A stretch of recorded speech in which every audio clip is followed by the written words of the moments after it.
heart of Nigeria. 92.3. We are Nigeria Info. And now, Hard Facts. Hard Facts with Dial.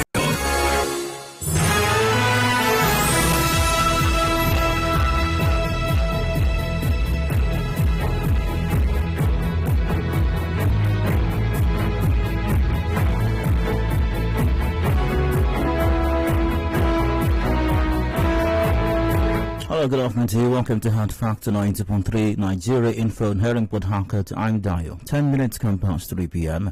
and it's the midweek edition of the show, as it is Wednesday. You're welcome. I hope that this Wednesday has been a fine one. Well, weather's a lot better. Didn't rain today. I hope I'm right about that, but I'm not aware it rained today.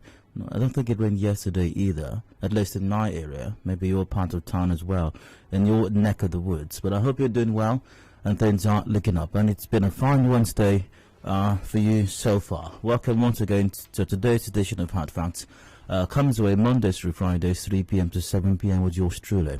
And from now till 7 or thereabouts, we keep the conversation going today as well. As usual, certain matters are lined up for discussion on the show today, and you're very much welcome to be a part of proceedings on today's edition of the show. Let's see, as usual, customarily, we start things up with some side comment in a moment.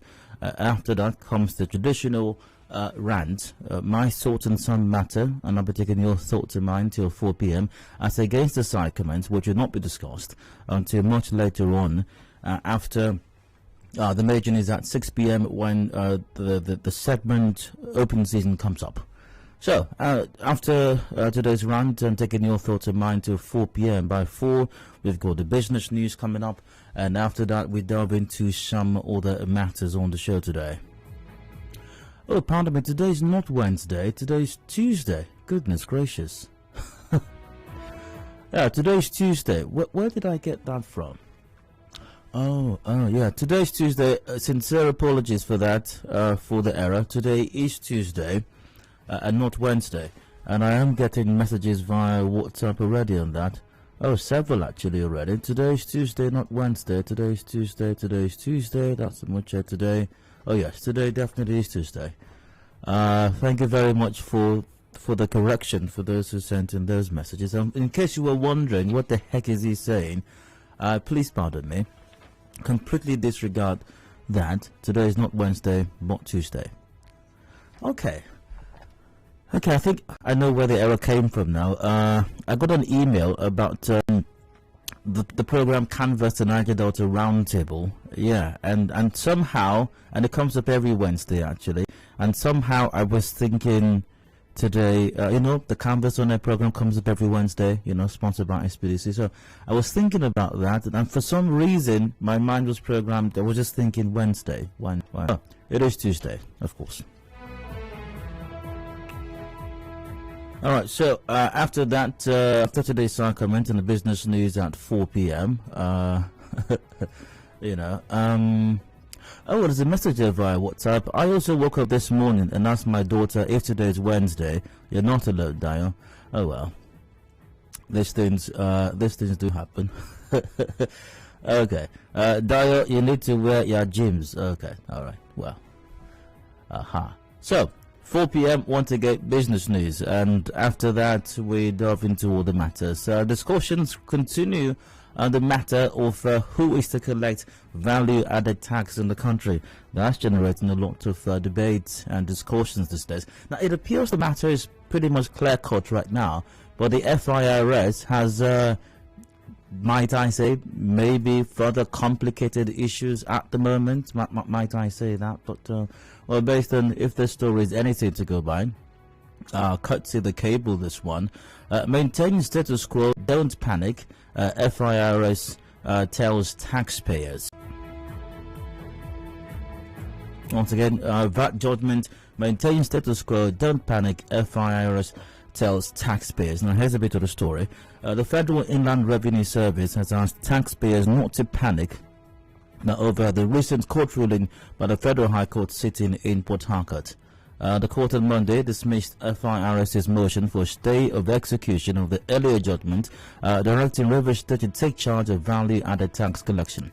The agency said, quote, "Until the Court of Appeal or even the Supreme Court determines the matter, taxpayers are required to status quo framework." Right to be Wajola, Special Assistant to Media and Communication to the Chairman of FIRS, said this in a statement on Monday. Quote, "The FIRS have been lodged in the Court of Appeal, both an appeal against the decision of the Federal High Court sitting in Rivers State in suit number FHC/PH/ blah blah blah.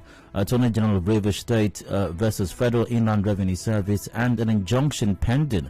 Appeal of the said judgment assures taxpayers that there was no cause for alarm. The Federal High Court ruling should not breed any confusion as to the obligations of taxpayers. Taxpayers must continue to comply with the Value Added Tax Act pending the final determination of the appeal.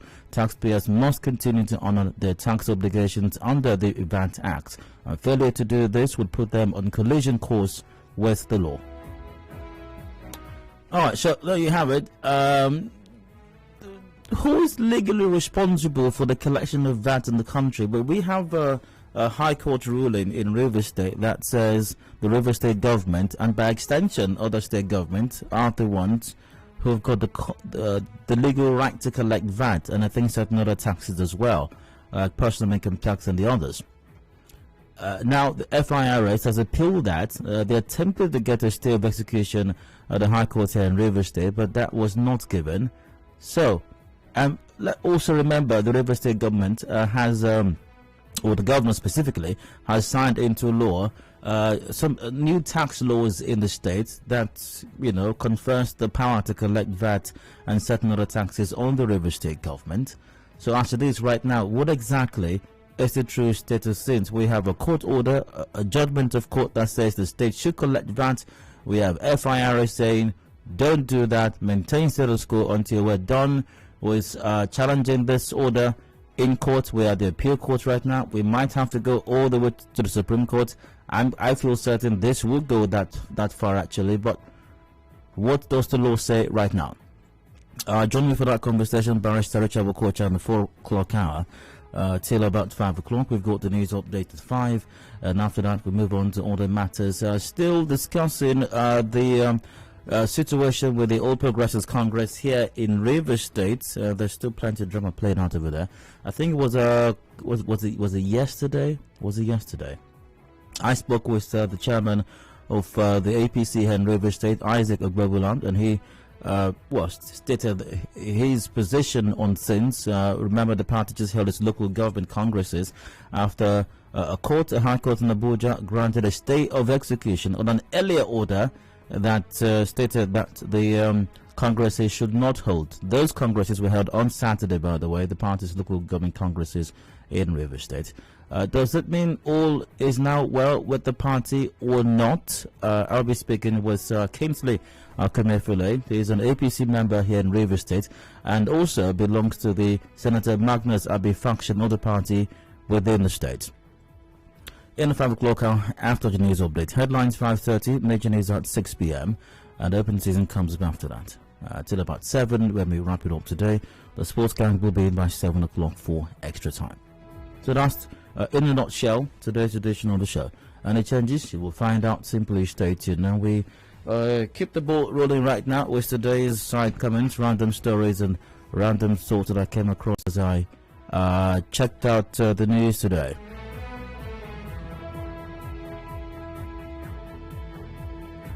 And a businessman, Paul Ube, says he's not happy about the way the police division at Eneka police station is handling the case about his stolen car. He also accused the police officer, Basilokon, of allegedly assaulting him.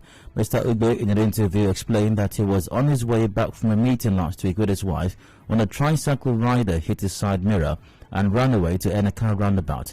He said a police officer came to the scene, held his shirt, hit him multiple times on the face, and when he recovered, his car was nowhere to be found. Let's hear exactly what Mr. Ube had to say about this development.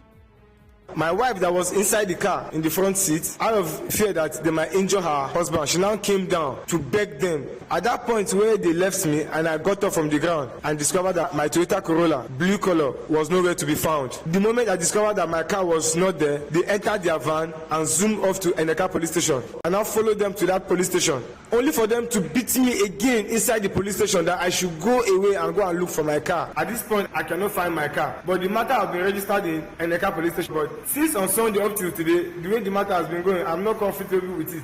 Okay, here's another clarion call to the Commissioner of Police in Rivers State, the versatile CP, Booker Friday, to employ his versatility, CP, your Honorable CP-ness, to look into this matter of the miraculously disappeared Toyota Corolla belonging to Mr.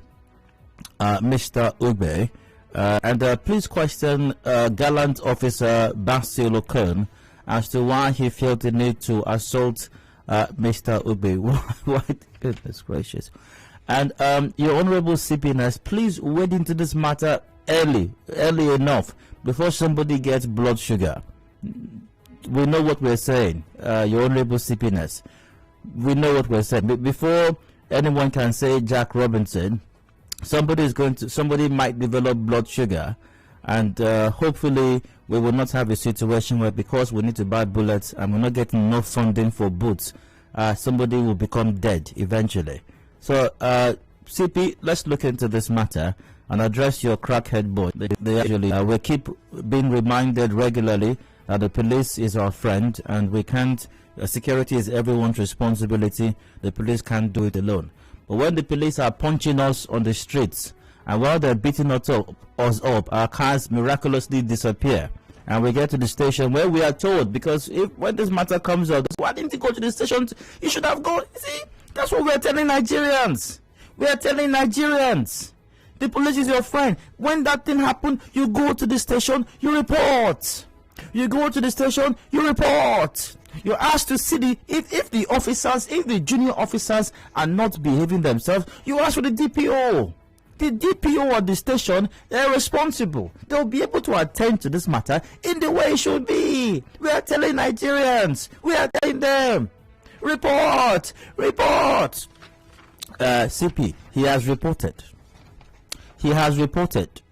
As you have asked him to report, he has reported. So before he develops blood sugar or some other miraculous complication which may lead to some fatal results, let's handle this matter and address gallant officer Basil Okon and his cohorts as to why they did what he did, and let's decipher the whereabouts of Mr. Ube's Toyota Corolla, blue color specifically, I suppose.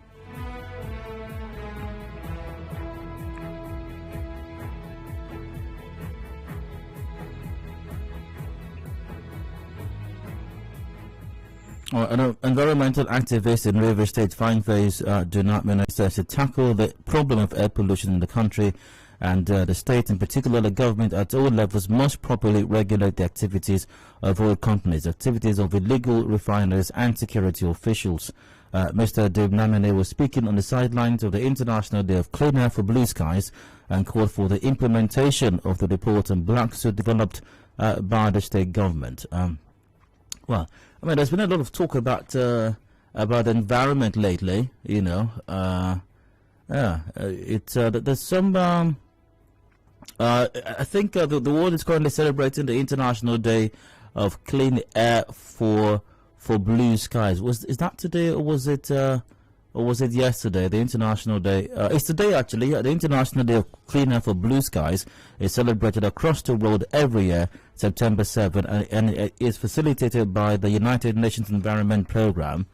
The day aims to create awareness about the significance of air quality, which is essential to all living things on Earth. And I don't think the Rivers State government, I'm not aware that the Rivers State government has released any statement on this. Feel free to correct me if I'm wrong. I may be wrong, but I haven't seen, or neither am I privy to any such statement. Who knows? Maybe the people in government, commissioners or PAMSEC, you know, if you some things that you might say, and you might receive phone call, and that's where your journey ends. Government is concerned, your journey might just end there. especially if you're asking certain questions, certain companies questions regarding their environmental friendliness. I mean, who told the commissioner he has power to question companies? I've never heard in my life that a commissioner has the power to question a company regarding, keeping to environmental standards or laws or regulations of a state. So that might explain, if indeed there's been no official word from the state government, that might explain it, because times are hard now. We have to keep our jobs, so that we not offend Oga. Things are difficult now, and we're already in the month of September now. We're in the Ember month. Village people should not use us to cause problem for ourselves. December will be here very soon.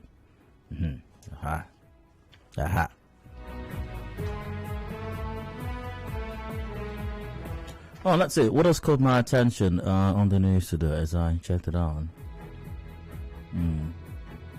Chief Justice of Nigeria, Justice Tanko Muhammad, has read the rights act to judges, saying that the judiciary will no longer condone indiscipline or allow any judge to tarnish its image. A statement by the Supreme Court Director of Information, Soji Oye, said the CJN gave the warning in Abuja during a marathon meeting with 7 invited state chief judges over recent conflicting ex parte orders. A statement said the meeting, which began at 11 a.m., lasted till 5:30 p.m. The meeting began with a one-on-one interaction with the chief judges, who were separately questioned personally by the CJN for over an hour. The statement further stated that the 3 judges who granted conflicting ex parte orders have been invited to appear before the National Judicial Council to explain why the disciplinary action should not be taken against them. Now, meetings are good, and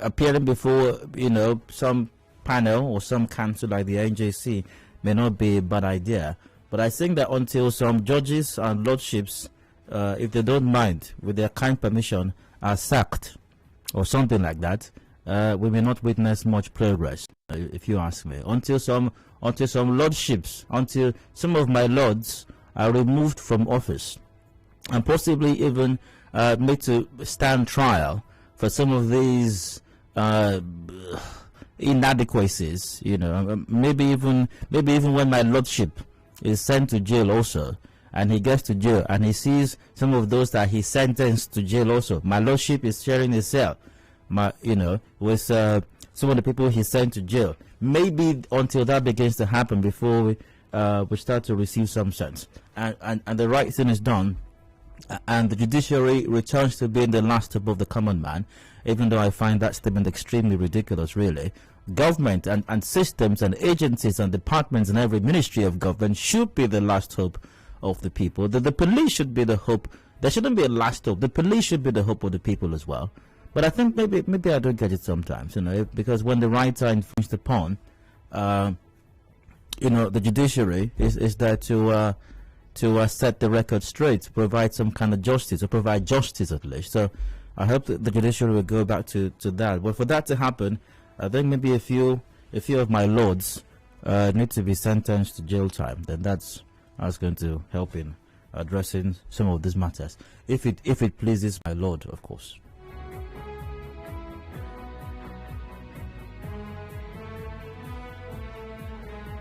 So I think I'll wrap up the side comments. Federal government today will meet joint health sector unions. They're right on cue, Jehesu. You can trust them. They're not going to miss it.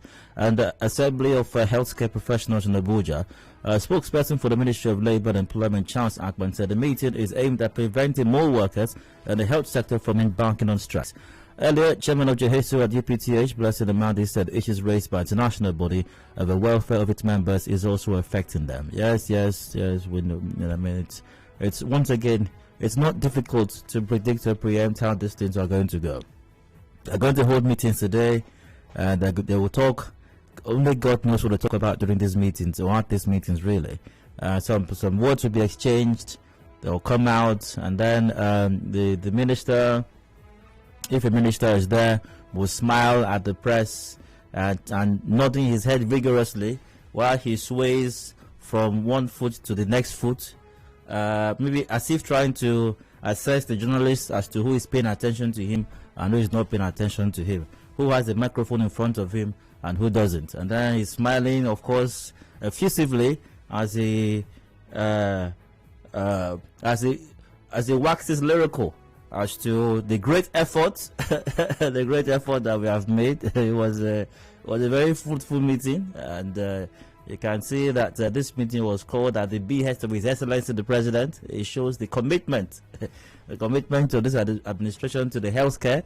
And, massive investments have been made in the healthcare sector, and this meeting today is another show of the unwavering, the unwavering commitment of this administration to the healthcare to provide Nigerians with affordable and quality healthcare. We have spoken with the leaders. We have the leaders here. We have spoken with them, and we believe that we have made considerable progress in averting a catastrophe. And it is well.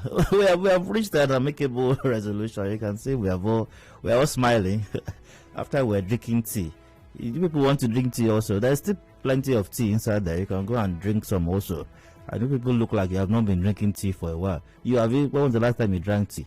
Don't worry, go there. There's still tea waiting for you people. So it's fine. Thank you very much. And after that, we'll interview the labor leaders as well. And labor leaders will not smile too much. They will wear a straight face, so you can't tell what their emotion is. They just say, well, we have met with government and we have spoken.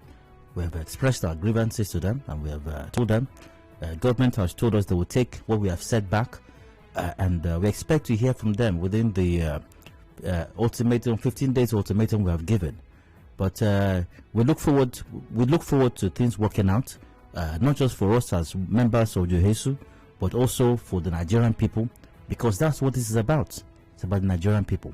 But we don't want to be at variance with government. That's why we have come to have this meeting, and we have spoken with them, and we believe that the right thing will be done.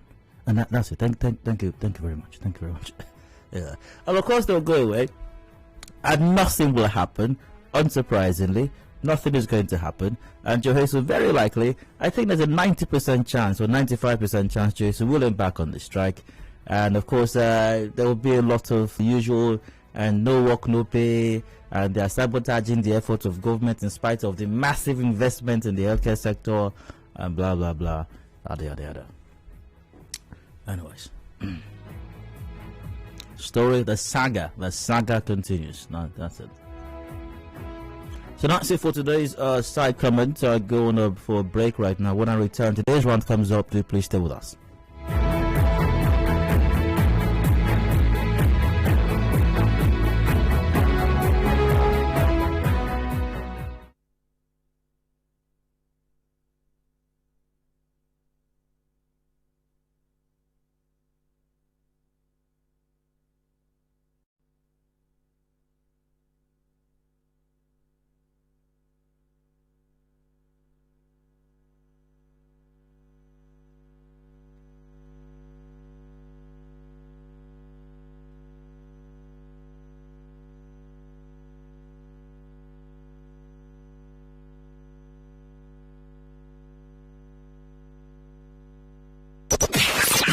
What we do goes beyond bringing you the news. We give you a chance to talk about it. Your opinion, your voice. This is 92.3 Nigeria Info, Port Harcourt. Your number one news, talk, and sports radio station.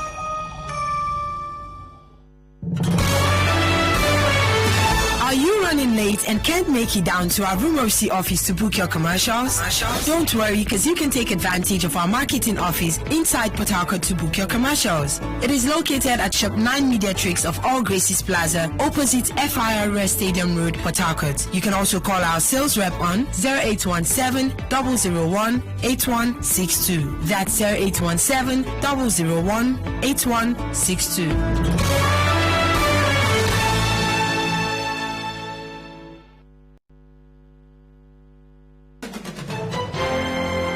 We connect you to the world. We connect you to the vicinity. We are Nigeria Info. Listen to me. I said this is a real situation and the government has to do something about it. What are you trying to insinuate? All these people looting Nigeria's money? This is Nigeria Info. in the heart of Nigeria. 92.3. We are Nigeria Info. And now, hard facts. Hard facts with Dio.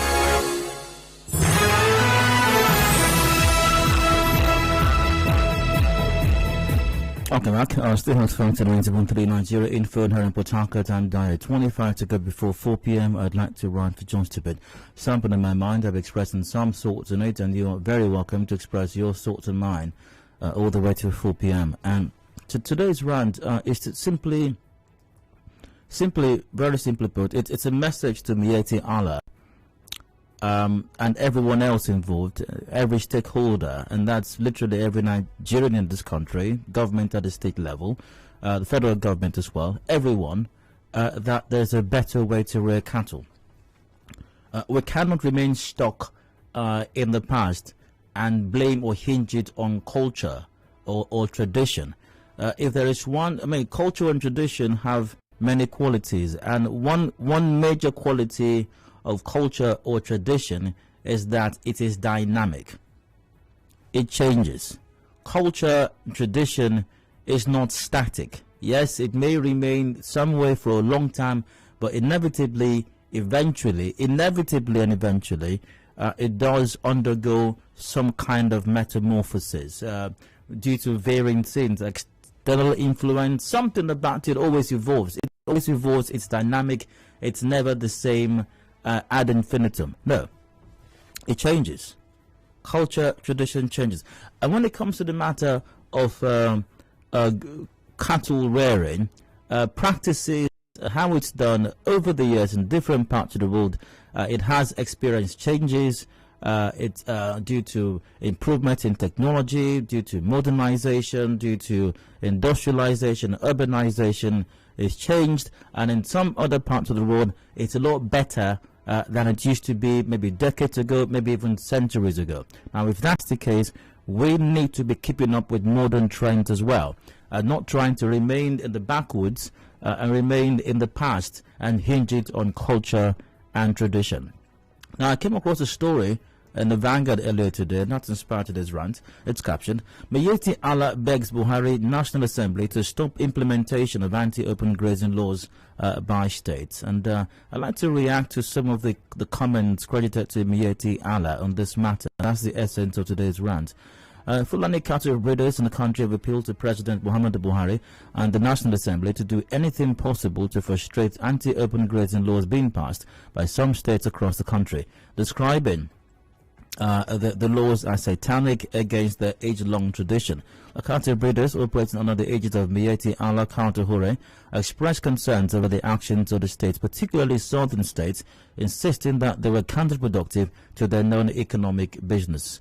The group at a press conference in Abuja decried the ranching method of rearing cattle as captured in the anti-open grazing laws, noting that, quote, ranching, as envisaged by many, requires massive capital investment and difficult to sustain, not economical, and is not small livestock holder centered, and nothing could be farther from the truth. That is extremely untrue.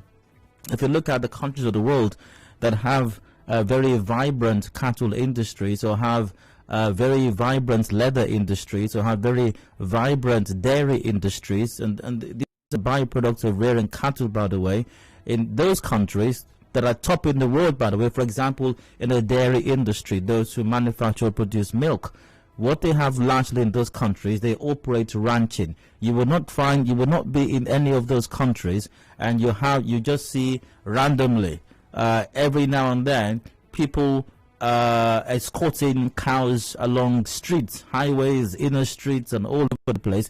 You don't have it there, yet in spite of that, they have more cows than we have. In spite of that, they produce lots more milk than we have. As a matter of fact, in Nigeria here, we are consuming milk that's produced in those countries, and they're operating the ranching system. If it were not economical, if it were not sustainable, those countries will not be doing it. Now, reading from a prepared text by the media conference, the National Secretary of Miyetti Allah Counter-Hure and General Sani Alasan called on the National Assembly to come to the rescue of the pastoralists by resuscitating and passing the Grazing Reserves Commission Bill and other livestock management bills that were initiated by the previous National Assembly. Now the group said, quote, "We want the National Assembly and Mr. President to intervene and stop the current attempt by some state governors to criminalize our means of economic livelihood of cattle rearing through the enactment of satanic and obnoxious laws.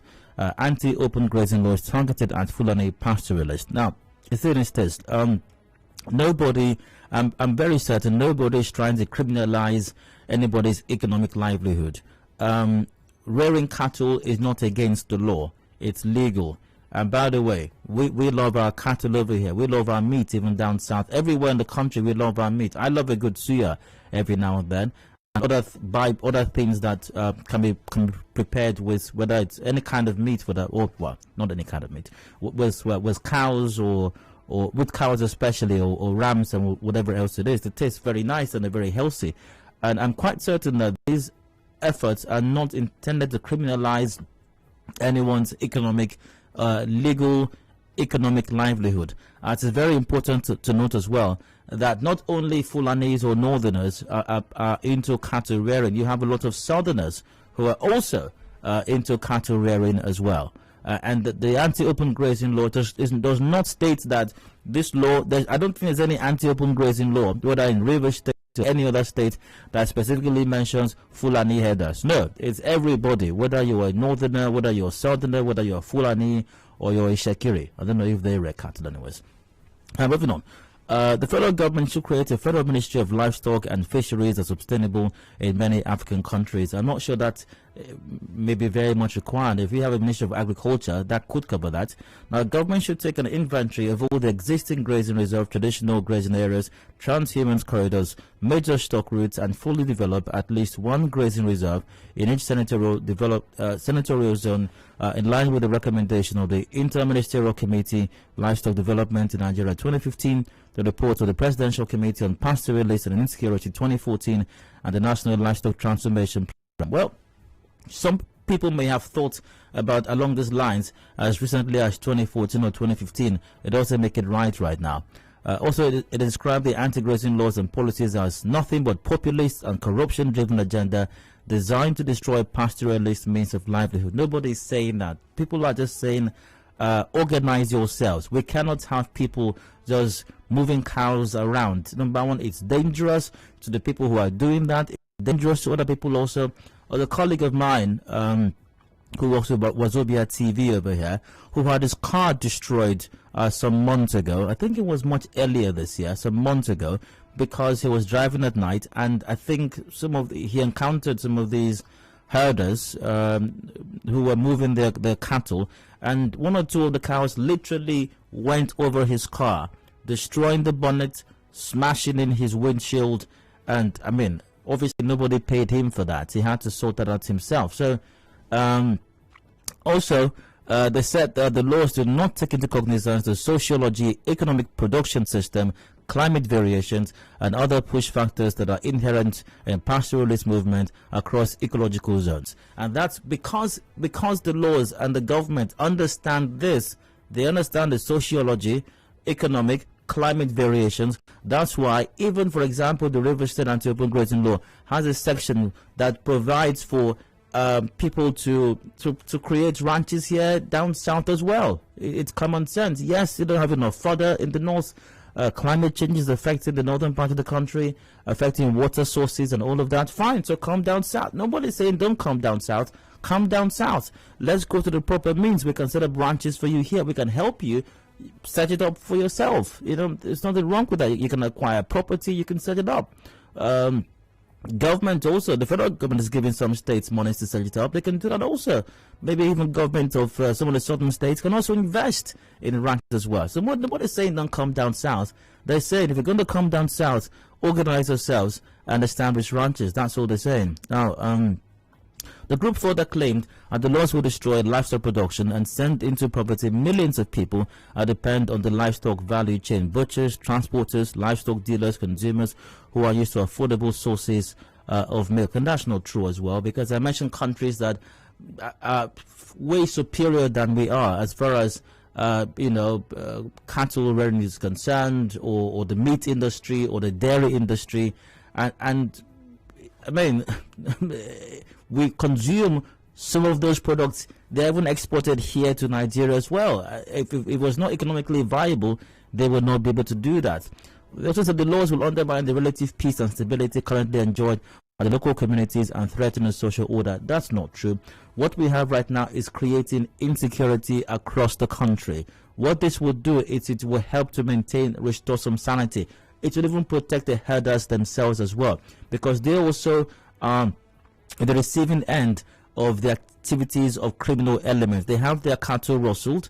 Some of them are killed also and injured and maimed by these cattle rustlers. But if you have ranches and you are in one location, it's easier to provide security for people who we know where they are, we identify where they are, than people that you can't track, who could be literally anywhere in the country at any point in time. You can't track all of that, and it will be more difficult to provide security for all the herders who are the pastoralists moving from one end of the country to another end of the country. It says the laws will lead to massive cross-border migrations that will create further security challenges. That's not true as well, because if we have ranches, it's easy to track where people are coming from because we know where they are going to. Like if people can just walk across borders because they have cows, they can move anywhere in the country. So it's not true. What we have right now is what is the system we're practicing before now is what leads to massive cross-border migrations. But if we have ranches, then when someone is bringing their cows into Nigeria, we can ask, where are you taking the cows to? They say, we're going here, and that's fine. So it's going to be a lot more controlled that way. We won't have massive cross-border migrations. Also say that these oppressive laws and hostile policies being enacted by state governors are fundamentally going against the Fulani pastoralist culture, economic interest, and constitutional rights. That's not true, because once again, not Fulanis are the only ones who are into cattle rearing. You have lots of southerners and even other northerners who are not of the Fulani extraction who are into cattle rearing as well. So no one is targeting any particular ethnic grouping in the country. And I think that there's been too much said about this matter, and cattle herders, whether of Miyetti Allah or any other grouping, must come to terms with the fact that we cannot continue with the way things are. We have to move forward. The state government identified it. The federal government needs to identify this as well. And by the way, very important to note as I wrap up my rant for today. Story here in the Guardian: open grazing not sustainable, say northern governors.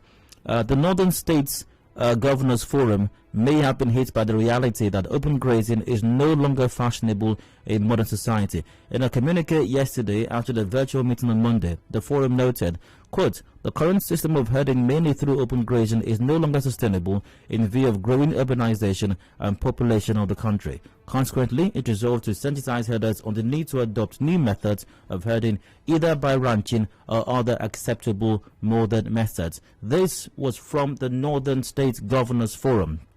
If northern governors identify this and they put up a position, this was published in February this year, that open grazing is not the way to go, we need to move forward. So if southern governors are against Fulani herders, are northern governors also collectively against Fulani herders? Enough with the sentiment and the ugly narrative. Let's move forward as a country, and the federal government should to this line as well. It definitely is the way to go. On that note, I'm around. Thanks for listening. Hope you went board.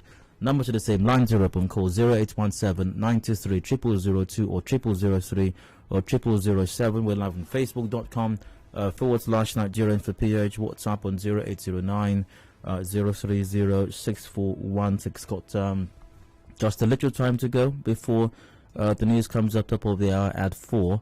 I'd like to get your take on this matter for now. Via WhatsApp, Miyetti Allah should be told in terms unequivocal that neither the National Assembly nor President Buhari has the right to make laws for the states. Anyways, Governor Kowa of Delta has said it all. Ignorance of the law is responsible for this laughable demand. The law has come to stay. That's from Nathan and Kira. I've got David from D-Line. Hello, David. You're welcome. Please go on. Good afternoon, Dayo. Hi, go ahead. It's unfortunate when we have persons who are supposed to be thinking, acting the way. Nigeria is not even in top 5 countries with the highest number of cows within Africa section.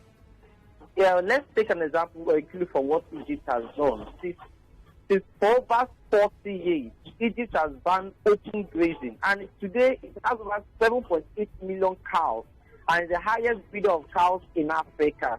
And the dairy institution or industry is growing rapidly at a rate of 1.4 units every year. Now that shows that once you take modernized system of rearing these cows, you tend to improve economically. Now, what I think they should be asking is subsidy for these things.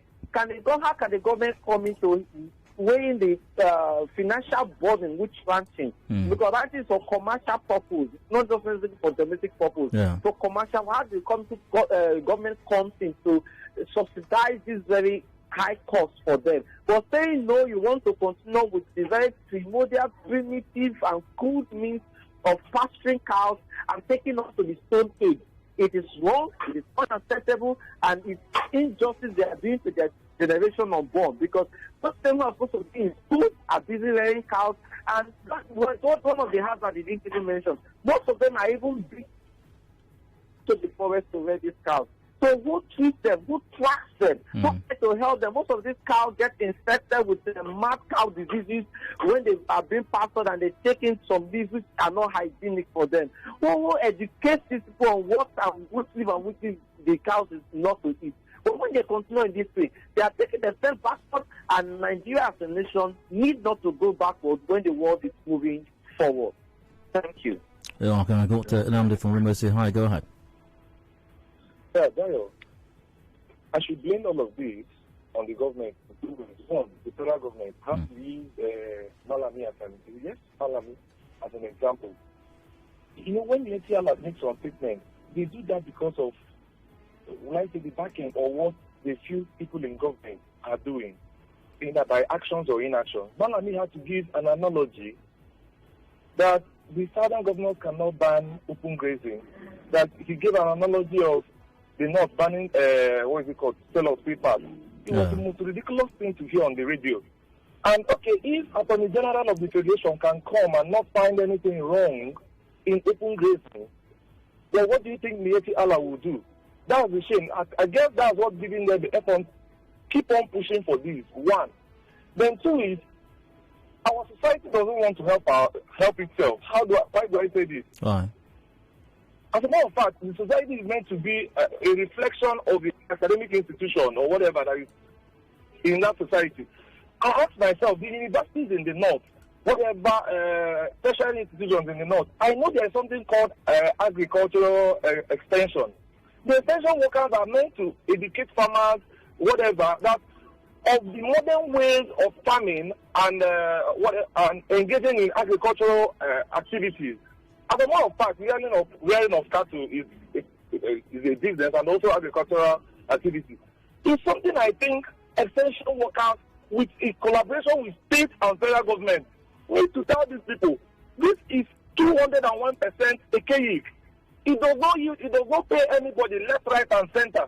But everybody is just holding arms and watching, bunch of illiterates and people who are absolutely uninformed. Because I feel majority of these, Fulani headmen, 99 or 95% are... Namdi, you have to wrap it up now. So if you get people who are into agricultural extension, to tell these men, this thing does not work again. This is how to do it. In collaboration with state government in the north, come and tell themselves the truth. Namdi, great to have you, but I must move on right now. Get over this. Thank you very much. Got Sunday from Adedayo. You're welcome. Go ahead. Yes, thank you, Dayo. Good afternoon. You're welcome, Sunday. Go ahead, please. Yes, this matter of Fulani herdsmen, I don't know what is their problem. This thing is a personal business. Rearing of cattle is a personal business. And they are doing it for their own gain. They didn't consider the outcome of the destruction all this cattle is giving to farmers. I could remember in my community, Obagi, My father was rearing goats. And they were producing because of that. They took my father to police. They even took my father to court because of goats, ordinary goats. My father is carrying in the community. Not until my father looked for a place in our compound and fence place around and send all those goats inside that place before my father has speech. Now, these Fulani herdsmen, they are doing this thing. It's a personal business. They are not sharing that profit with anybody. They don't know what is their problem. That in my community, they always come there to destroy people's farm. There was a time in my plot where I plant vegetables. I went there. I met all Fulani herdsmen with their cattle. So I started telling them, telling them to move their cattle away from my plot. Do you know that this man, that man there, the man rushed me to attack me? If not that I ran away, it could have been disastrous. Somebody from Mohanelu. Sunday, you have to wrap it up now. Yes, I'm running. No. I can't take another story. Sunday, great to hear from you. Thanks for calling in. Via WhatsApp, I'd say, please someone should help remind the Miyetti Allah that culture is good, but culture is not transboundary, but remains with the people concerned under controlled measures, even within its jurisdiction for the sake of the non-indigents. That's a bright from Port Harcourt. Dio questions, where was Miyetti Allah when complaints choked our atmosphere about the destructive practices of errant herdsmen?